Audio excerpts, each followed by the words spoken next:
The street was alive with fury, a pulsing beast of noise and heat in Chicago's South Side. A protest had spiraled out of control, sparked by a viral video of a police shooting that left another black teenager dead. Sirens wailed in the distance, but they were drowned out by the chants of the crowd, a sea of raised fists and handmade signs. In the heart of it all, Maya Jackson, a 32-year-old nurse, pushed through the chaos. Her scrubs were stained with sweat from a double shift at Mercy Hospital, her braids pulled back tightly, her eyes scanning for a way out. She hadn't meant to be here. She'd only wanted to get home to her daughter, Aisha, waiting with her grandmother in their cramped apartment. But the blocked streets had trapped her, and now she was caught in the tide. A sleek black SUV sat stranded in the intersection, its tinted windows reflecting the orange glow of a nearby fire. The crowd pressed closer, some banging on the hood, others shouting accusations. "Rich bastard. You don't belong here." A man yelled, his voice raw with anger. Maya's heart raced. She'd seen protests before, but this one felt different, electric, dangerous, like a storm about to break. She edged closer, her nurse's instincts kicking in despite her exhaustion. That's when she saw him, a man in a wheelchair, his face pale, his suit pristine despite the chaos. He was older, maybe in his 60s, with sharp features and eyes that darted nervously. The SUV's driver, a burly man in a black jacket, was shouting back at the crowd, escalating the tension. "Back off. You don't know who you're messing with." The driver barked, but it only inflamed the crowd more. A bottle sailed through the air, shattering against the SUV's windshield. The man in the wheelchair flinched, his hands gripping the armrests. Maya's stomach twisted. This was seconds from becoming a riot. She didn't know who he was, some rich guy. Probably. Caught in the wrong place at the wrong time, but she couldn't just walk away. Not when someone was in danger. Not when she'd spent her life saving people, no matter who they were. She pushed forward, her voice cutting through the noise. "Hey. Stop it. He's not the enemy." The crowd barely noticed, but the man in the wheelchair locked eyes with her, his expression a mix of shock and desperation. Another bottle flew, narrowly missing his head. Without thinking, Maya lunged, positioning herself between him and the crowd, her arms outstretched. "Enough," she shouted, her voice cracking with the weight of her own fear. The driver hesitated, glancing at her, then back at the crowd. For a moment, everything hung in the balance. The man in the wheelchair spoke, his voice low but steady. "Please. I don't want anyone hurt." His words were calm, but they carried a weight that made Maya pause. Who was this guy? Why was he here, in the middle of a protest that had nothing to do with him? The crowd's anger wasn't directed at him specifically, but he was a symbol: wealth, power, everything they resented. Maya didn't have time to think it through. A brick sailed toward the SUV, and she acted on instinct, shoving the wheelchair out of the way just as it crashed through the side window. Glass sprayed across the pavement, and the crowd roared. Maya's heart pounded in her ears, but she held her ground, her body a shield. The driver grabbed the man's wheelchair, trying to maneuver it toward an alley, but the crowd surged forward, blocking their path. Maya's mind raced. She'd seen violence before: gunshot wounds in the ER, families torn apart, but this was different. This was raw, unfiltered rage, and she was in the middle of it, protecting a stranger who might not even deserve it. "Move," she shouted at the driver, grabbing the wheelchair's handles herself. Her muscles burned as she pushed, weaving through the chaos. The man's head turned slightly, his eyes meeting hers again. "Thank you," he whispered, barely audible over the noise. Maya didn't respond. She didn't have time. The crowd was closing in, and she had to get them both out before it was too late. They reached the alley, the driver shoving people aside as Maya pushed the wheelchair over the uneven pavement. Her breath came in short gasps, her scrubs clinging to her skin. Behind them, the crowd's shouts grew louder, but the alley offered a momentary reprieve. She stopped, her hands shaking, and looked at the man. "You okay?" she asked, her voice rough. He nodded, his face still pale but composed. "You didn't have to do that," he said. "But you did." Maya wiped sweat from her brow, her mind still reeling. "Yeah, well, don't make me regret it." She didn't know who he was, but something in his voice, calm, almost regal, made her uneasy. This wasn't just some random guy. And as the sirens grew closer, she couldn't shake the feeling that she'd just stepped into something much bigger than herself. The alley was a narrow escape, its walls graffitied with faded murals and peeling posters. Maya's hands still gripped the wheelchair, her knuckles white from the effort. The man, whose name she still didn't know, sat silently, his tailored suit now dusted with ash from the protest's chaos. The driver, panting, scanned the alley's exit, his hand hovering near his jacket as if expecting trouble. Maya's heart hadn't slowed. The adrenaline still coursed through her, mixing with a growing unease. Who was this guy? And why was he worth risking her life for? The distant roar of the crowd echoed, but the alley felt like a temporary sanctuary. Maya glanced at the man. His face was composed now, his sharp blue eyes studying her with an intensity that made her shift uncomfortably. "You're a nurse," he said, noting her scrubs. It wasn't a question. "Yeah," Maya replied, her voice clipped. "And you're what?" Some CEO caught in the wrong neighborhood. She didn't mean to sound bitter, but the words spilled out. She'd seen too many people like Himrich, detached, gliding through life while people like her scraped by. He chuckled, a low, dry sound. Something like that. "I'm Richard Hale." The name hit her like a jolt. Richard Hale, the billionaire tech mogul whose name was plastered on every major news outlet. The man behind Hale Industries, a conglomerate that owned half the city's skyline.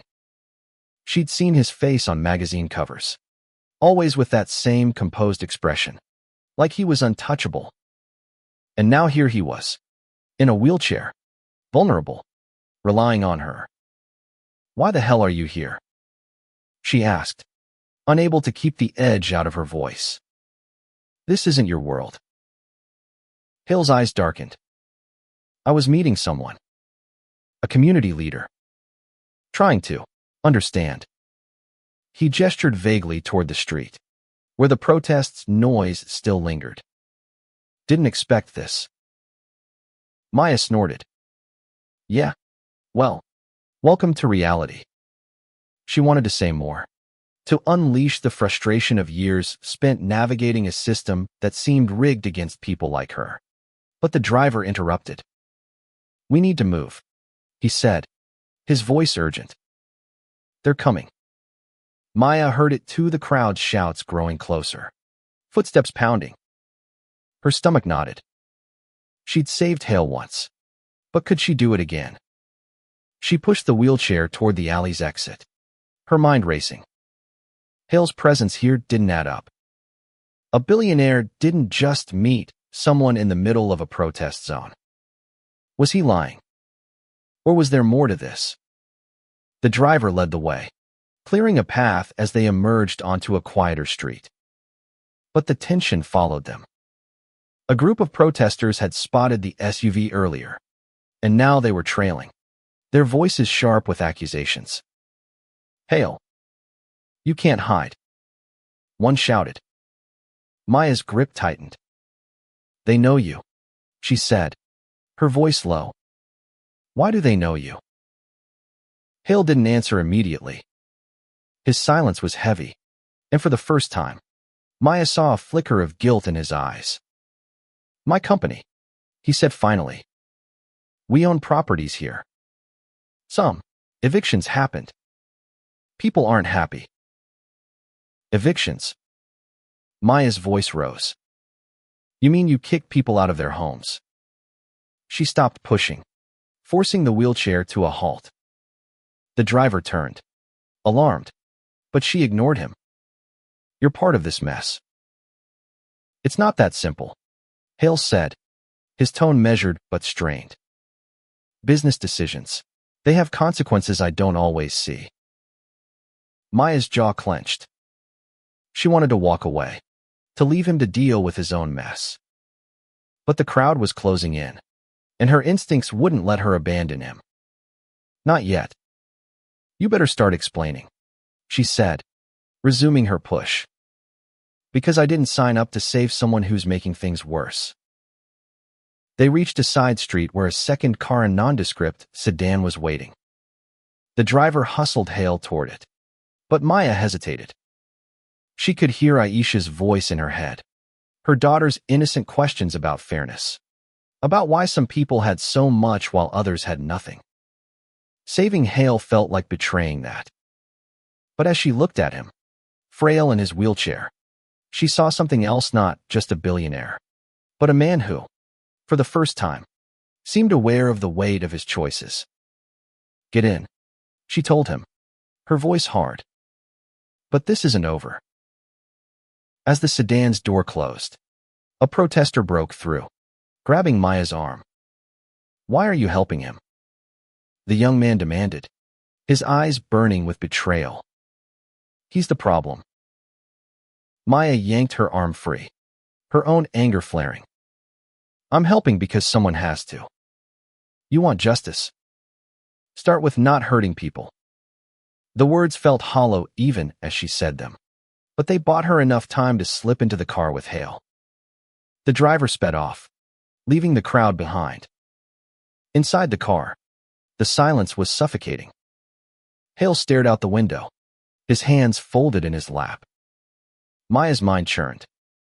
She'd saved his life, but at what cost?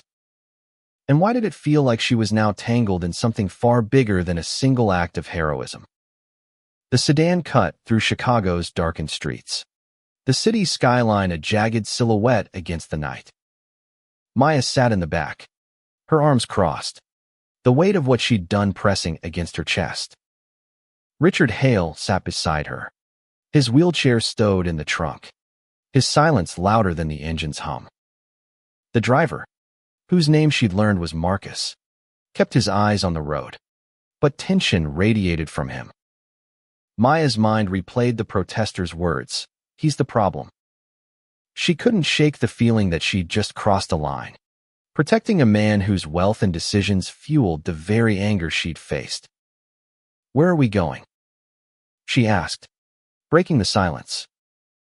Her voice was sharp, demanding answers. My office, Hale said, his tone steady but tired. It's secure. We can talk there. Talk. Maya scoffed. You think I'm here for a chat? I saved your ass back there, and I still don't know why I did it. Hale turned to her, his eyes piercing. You did it because you're a good person. Better than most. Don't patronize me, she snapped. You don't know me. And I don't trust you.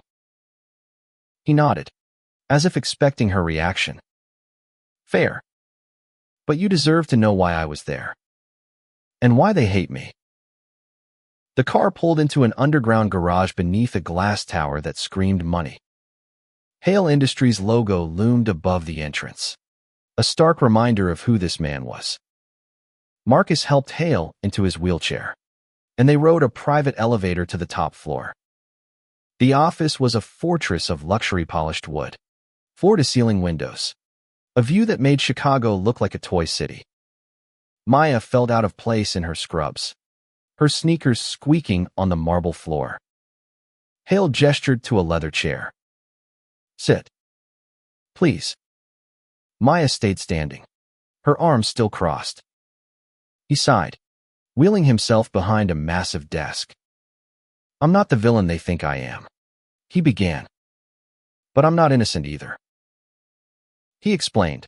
Hale Industries owned low-income housing across the South Side. A recent decision to sell several buildings to developers had led to mass evictions, displacing hundreds of families. "I didn't know the full impact," he said, his voice low. "I trusted my board.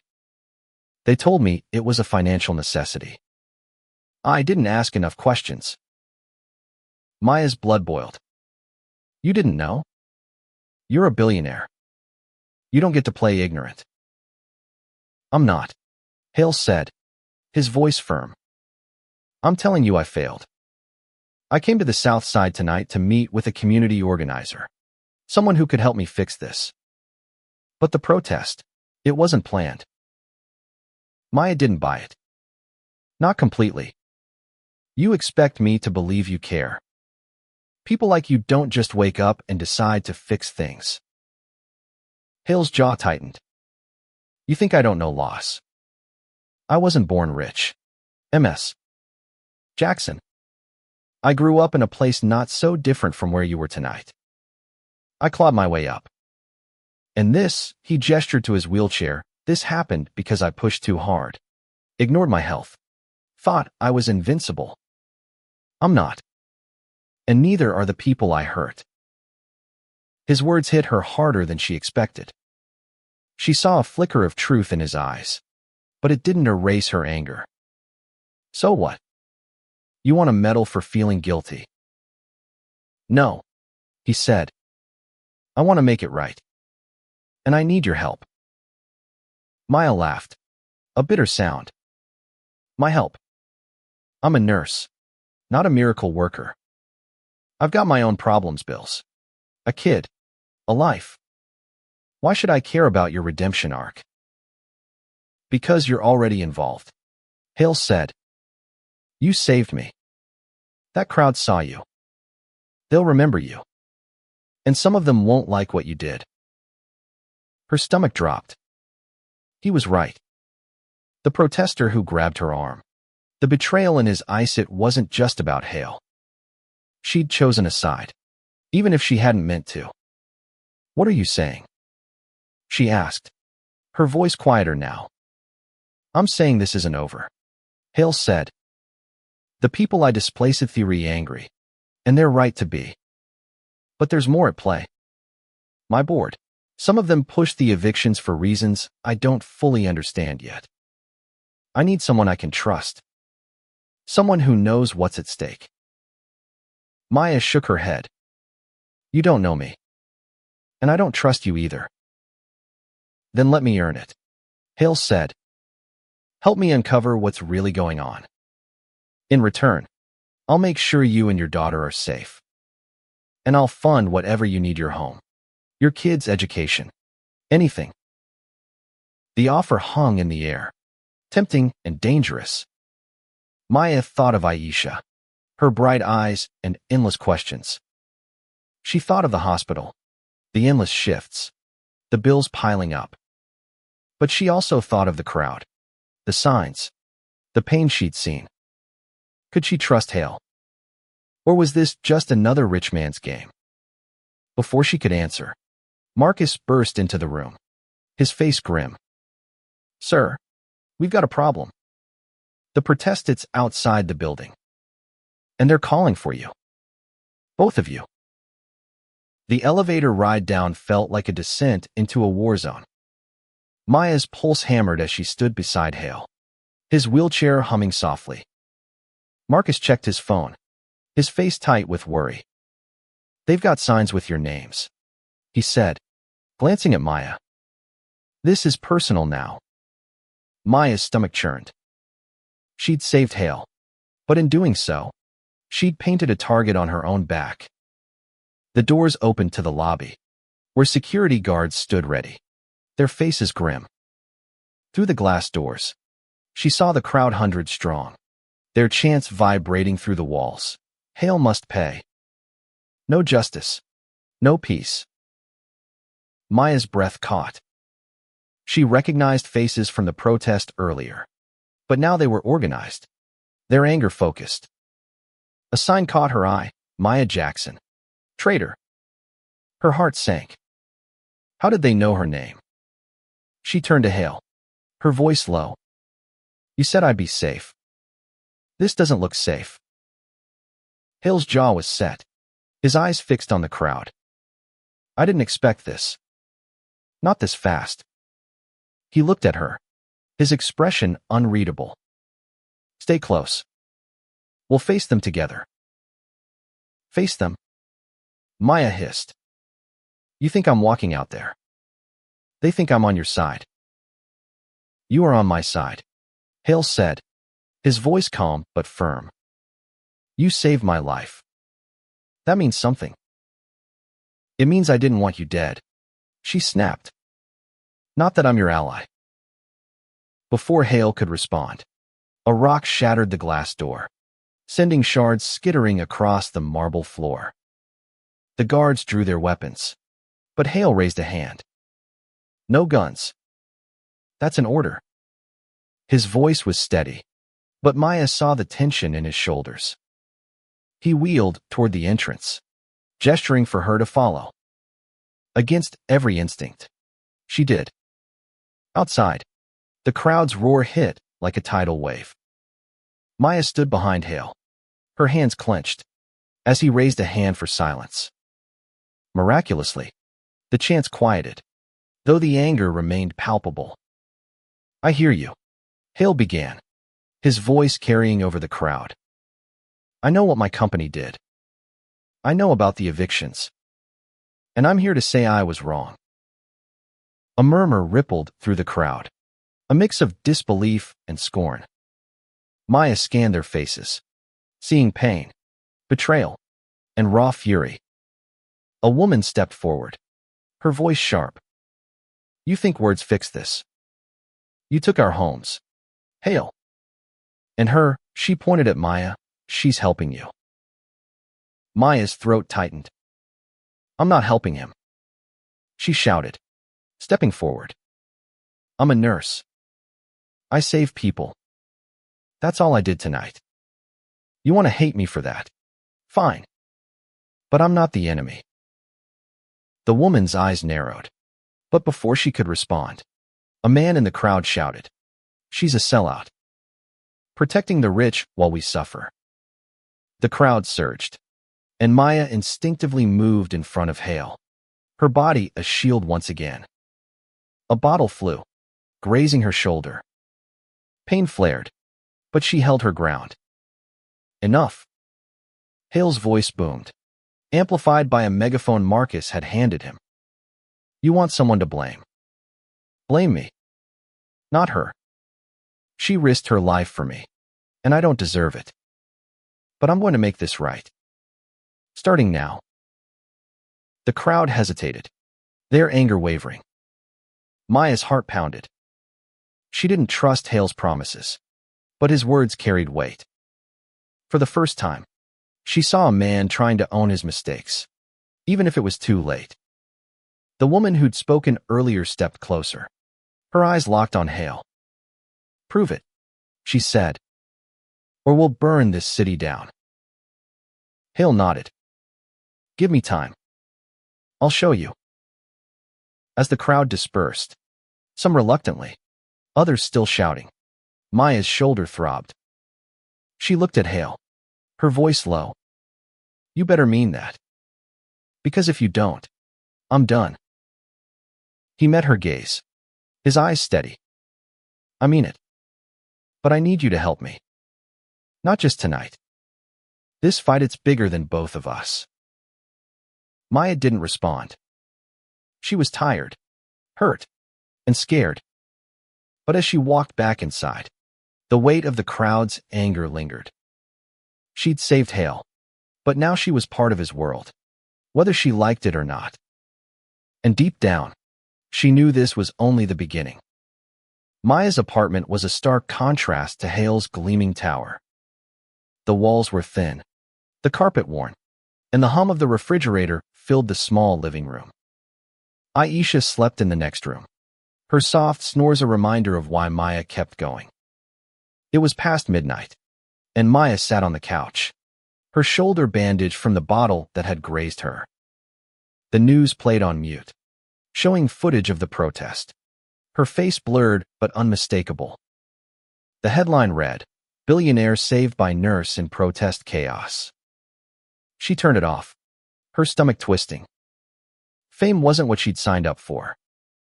Her phone buzzed with a text from Hale. "We need to talk. Tomorrow." "My office." 9 a.m. She ignored it, her mind still reeling. She'd saved a man whose company had displaced people she knew, neighbors, patients, friends. Yet here she was, caught in his orbit, her name now tied to his. She thought of Aisha, of the life she wanted for her daughter. Could Hales offer money? Securitybe worth it? Or was it a trap? The next morning, she left Aisha with her grandmother and headed to Hale's office. The city felt different now, its streets heavy with the aftermath of the protest. When she arrived, Hale was waiting, his wheelchair positioned by a window overlooking the skyline. "Thank you for coming," he said, his voice softer than before. "I know you don't want to be here." "Damn right," Maya said, sitting across from him. "You got me into this mess. My name's on the news. People think I'm your lapdog." Hale winced. "I didn't want that. But I meant what I said last night. I want to fix this. And I can't do it alone." Maya leaned forward, her eyes narrowing. "You keep saying that. But what's your game? You don't need me. You've got money, lawyers, power. Why drag me into this?" "Because you're real," Hale said. "You're not afraid to call me out. My board, my advisor's theory loyal to profit, not truth. You saw the crowd last night. They trust you, even if they're angry. You can bridge that gap." Maya laughed, a sharp, humorless sound. "You think I'm some savior? I'm a single mom with a mortgage and a kid who needs me. I don't have time for your crusade." "I'm not asking for a crusade," Hale said. "I'm asking for your voice. Help me understand what the people I hurt need. In return, I'll protect you. And I'll fund Aisha's future school, college, whatever she dreams of." The mention of Aisha made Maya pause. She hated how tempting it sounded, how it played on her deepest fears and hopes. But she also hated the idea of being used, of becoming a pawn in Hale's redemption story. "And if I say no?" she asked. "Then you walk away," Hale said. "But the crowd won't forget you. And neither will my enemies." "Enemies?" Maya's voice sharpened. "What enemies?" Hale hesitated, his fingers tapping the armrest of his wheelchair. "My board. Some of them. They push the evictions for reasons I'm only starting to understand. Profit. Yes. But there's more. Deals with developers. Maybe even city officials. I don't have proof yet. But I will." Maya's mind raced. Corruption. That wasn't just about evictions, it was systemic. The kind of thing that crushed communities like hers. "You're saying your own people are dirty?" she asked. "I'm saying I don't know who to trust," Hale said. "Except you." The words hung heavy. Maya wanted to walk away, to go back to her life of long shifts and small victories. But Hale's world was now hers, whether she liked it or not.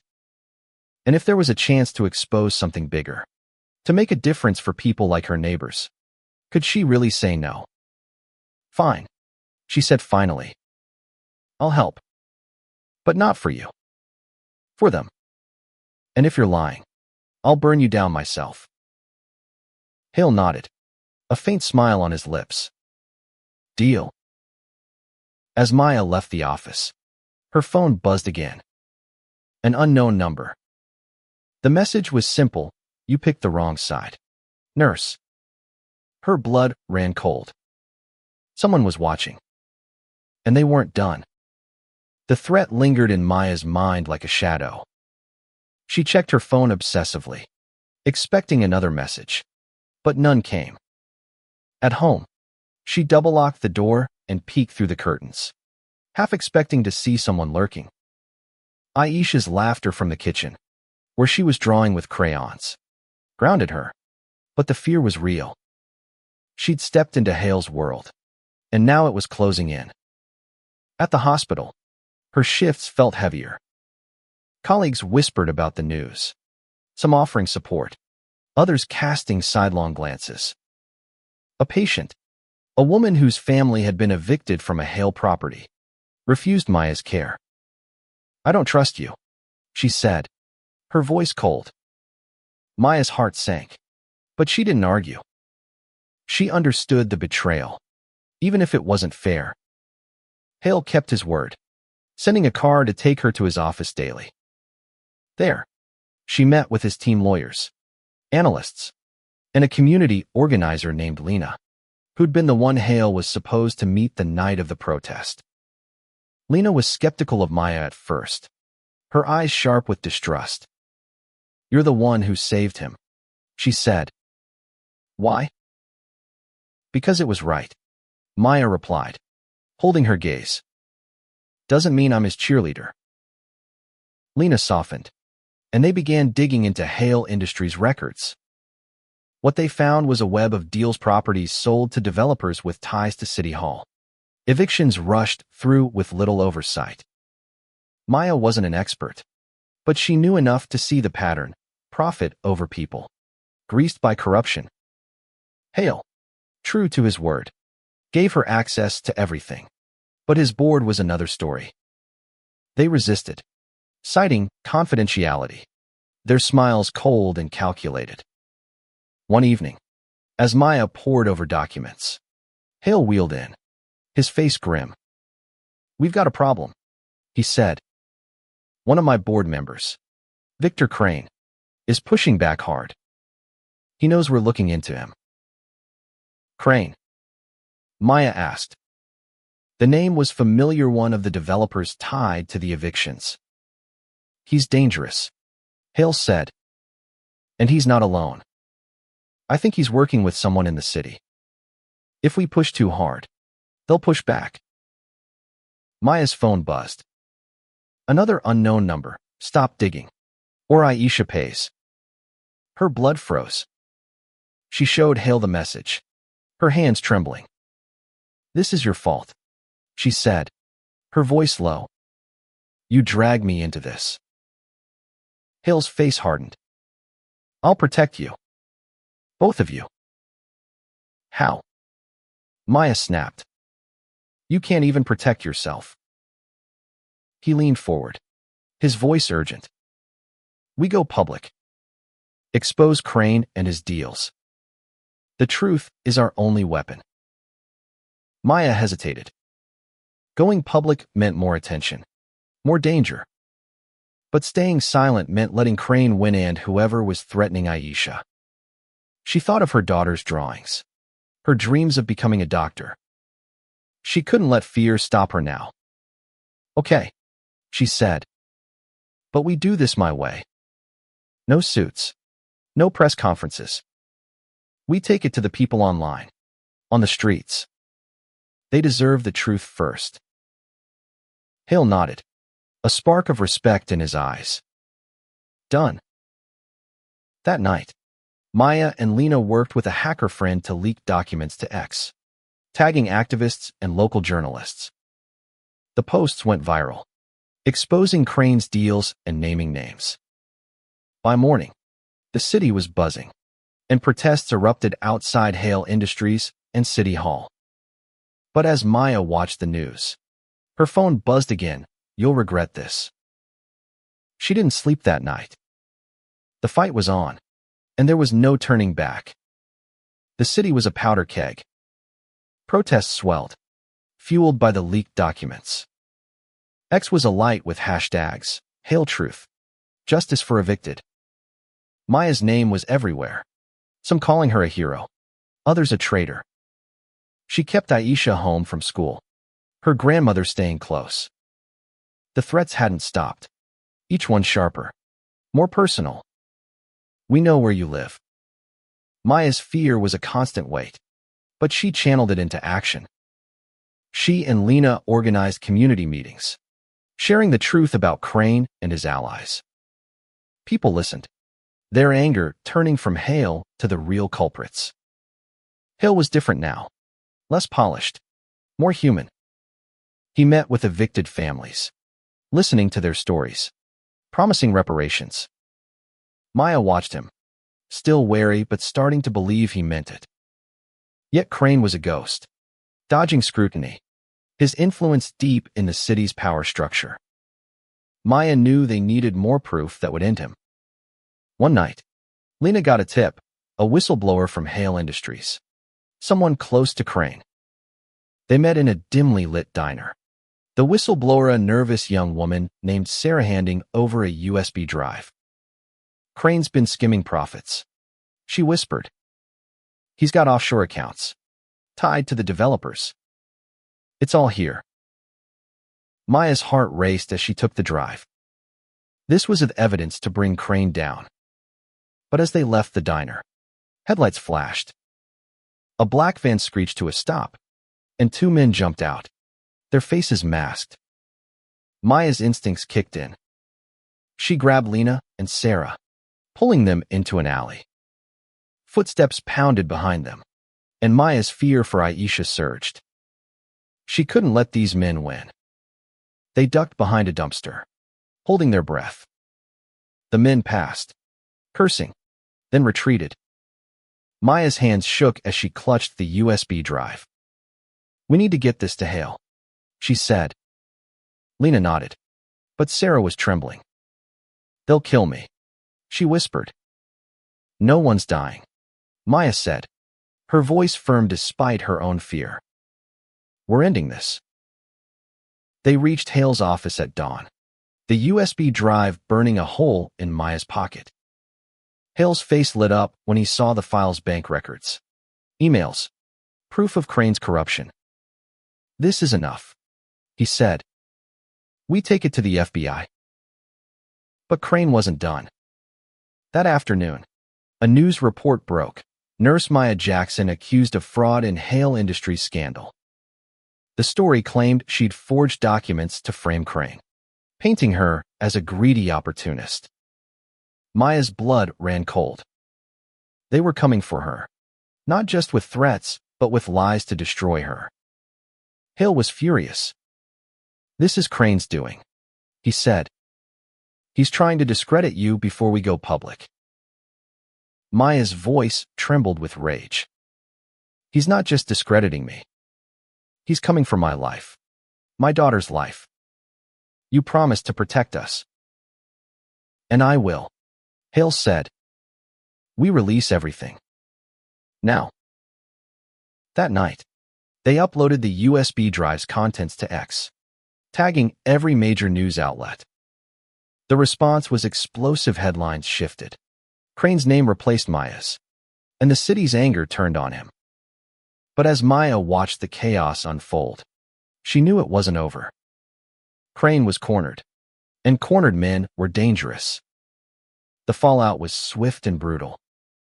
Victor Crane was arrested within days, his offshore accounts exposed, his allies in City Hall scrambling to distance themselves. The protests didn't stop, but their focus shifted, demanding accountability, not just from Hale, but from the entire system. Maya became a reluctant symbol, her face on every news channel, her story twisted into a narrative of heroism she didn't fully recognize. She wasn't a hero. She was a mother, a nurse, a woman who'd done what she thought was right. Hale kept his promises. He funded reparations for the evicted families, setting up a trust to rebuild communities. He stepped down as CEO, handing the reins to a new leader committed to transparency. Maya watched it all from a distance, her trust in him growing, but never absolute. She'd seen too much to believe in easy fixes. The threats stopped after Crane's arrest, But the scars remained. Maya moved Aisha to a new school, one funded by Hale's promise. But she kept her daughter close, always watching. The city was healing, slowly, but the wounds of distrust ran deep. Maya spoke at community meetings, not as Hale's ally but as herself, sharing the truth she'd uncovered, urging people to keep fighting. One evening, Hale invited her to his office. The view was the same, but he was different, thinner, quieter, his wheelchair a constant reminder of his own fragility. "I owe you everything," he said. "You didn't just save my life. You saved my soul." Maya shook her head. "I didn't do it for you. I did it for Aisha, for my neighbors, for every kid who deserves better." Hale smiled, a tired, genuine smile. "I know. That's why you're better than me." She didn't argue. Instead, she thought of the crowd that night, the sign that read "Justice demands truth." They'd gotten closer to that truth, but the fight wasn't over. It never would be. As she left Hale's office, her phone buzzed with a photo from Aisha drawing of a nurse, standing tall, with a city behind her. Maya's eyes stung. This was why she'd fought. Not for Hale, not for fame, but for a future where her daughter could dream without fear. The city still simmered, but Maya walked its streets differently now. She wasn't just a nurse. She was a voice, a force, a woman who'd faced the fire and come out stronger. And as she held Aisha's hand that night, she knew one thing for certain: no matter what came next, she'd keep fighting. For truth. For justice. For home.